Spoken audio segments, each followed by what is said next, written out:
The tragic death of Chris Benoit and his family has raised many issues. Many people have a lot to say about someone they've never met, but someone they've admired for years.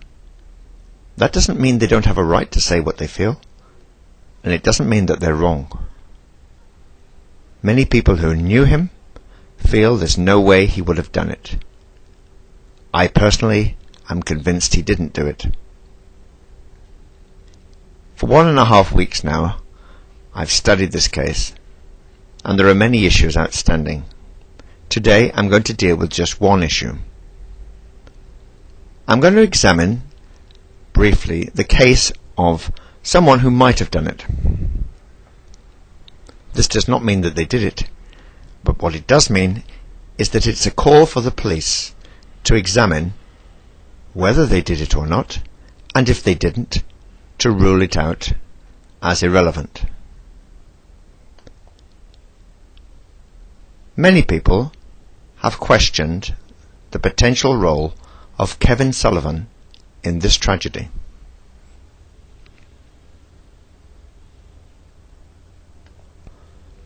One of the people who is most outspoken and who has pointed this out most clearly is an ex-wrestler called Johnny Angel. He is now retired from wrestling, but he speaks very logically, very clearly, and in a very balanced way. He does not accuse Sullivan, but he does say that this is a possibility and should be examined. His point is very honest and very clear. We must get to the bottom of this We must get to the bottom of this murder. We must find out who did it. If it was Chris Benoit, then we must accept it. If it was somebody else, if it potentially could be somebody else, then it must be investigated. I will quote extensively from his argument, commenting on it as I go. He points out that these deaths have shocked the wrestling world, and he's pointed out that the police call it a double murder-suicide. But he questions it and asks, looking at many facts, whether it was.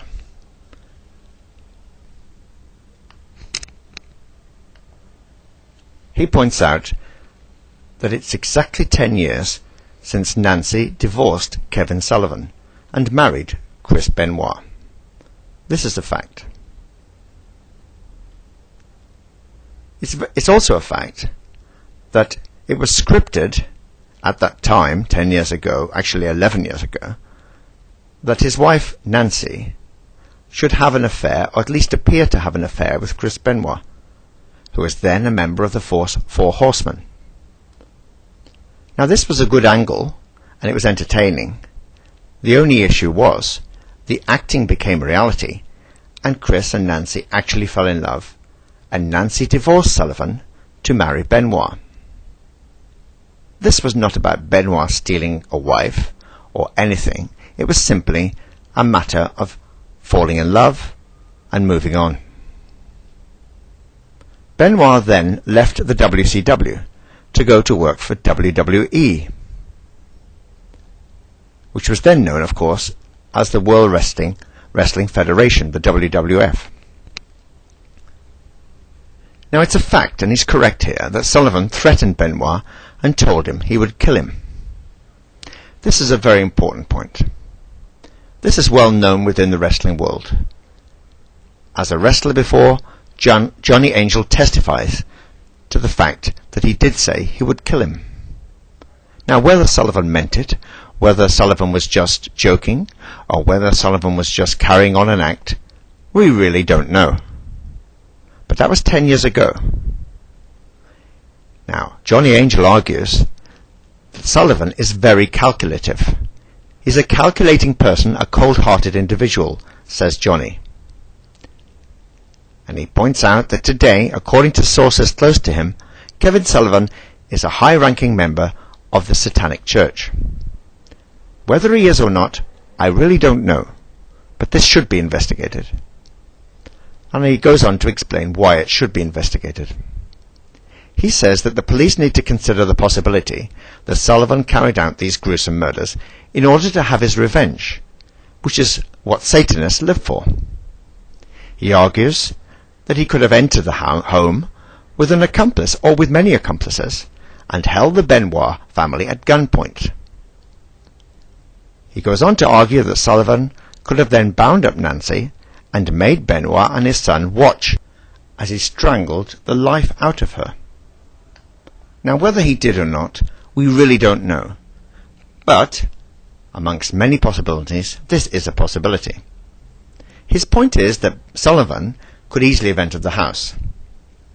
He could have come in as a person who was a previous friend of the family.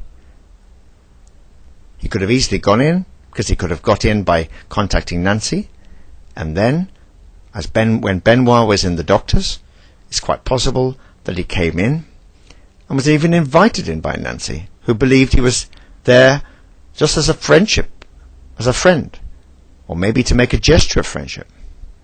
Maybe she trusted him and believed after 10 years that everything was over and that they could move on and just greet as friends. It's also possible, and many people have conjectured this, that Benoit, in the 2 or 3 weeks before his death, had been threatened extensively. Many fellow wrestlers say that he looked very worried and apprehensive, and could have been threatened and could have kept it to himself. Benoit was a very private man. He may not have even told his wife, because he didn't want to worry her. We don't know that, but it is possible that Sullivan came in, and it's possible that he did this. This needs to be investigated. What makes this possible is that, according to Johnny, he did threaten Benoit. Sullivan threatened Benoit and said he would kill him. What makes it possible is that Sullivan, knowing Nancy in the past, could have called her up suddenly and said, "I'm outside your house, I need to visit you on private matters, something that's troubling me." She might have trusted him, allowed him in the house, and at that point he could have come in with his accomplices, tied her up, and put the child in the bedroom. When Benoit returned from the doctor's, he could have faced Sullivan, who greeted him, while from behind his accomplices then smothered Benoit with chloroform or some substance and made him inactive. When Benoit came to, he could have already been tied up, and then, as Johnny argues, it is possible that Sullivan then killed his wife in front of him and then tortured Benoit for many, many hours before killing his son, and tortured him for even more hours, or equal number of hours, before he actually killed Benoit. That could be possible, we don't know, but it's certainly worth investigating.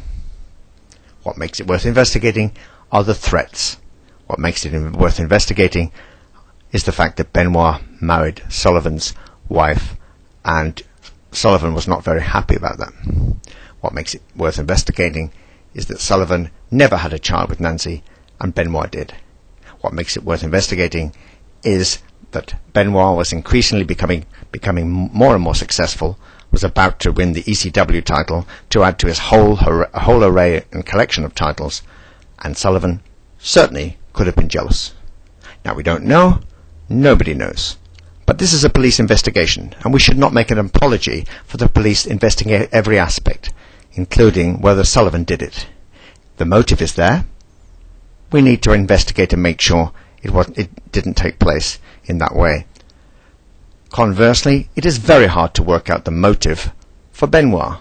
Why would Benoit want to kill his family? Why would Benoit, who loved his family, who spent hours and hours talking about his family, who travelled for 5 hours, for 4 hours, for 3 hours on a plane from events to come back just to be with his family for an hour, who talked to his own father about how much he loved his family only a week or so before the deaths on Father's Day, and said to his father, Michael Benoit, said to his father that he loved his family so much and that he wanted to spend more time with them.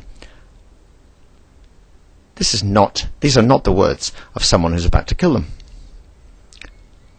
What motive would Benoit have for spending so many hours in between the deaths? What motive would Benoit have to suddenly become an alcoholic and go around drinking 10 cans of beer and all the wine? What motive would Benoit have to kill the precious son, the one he loved so much, the son who joined him together with his wife, in the wrestling ring in WrestleMania 20, when he was so successful.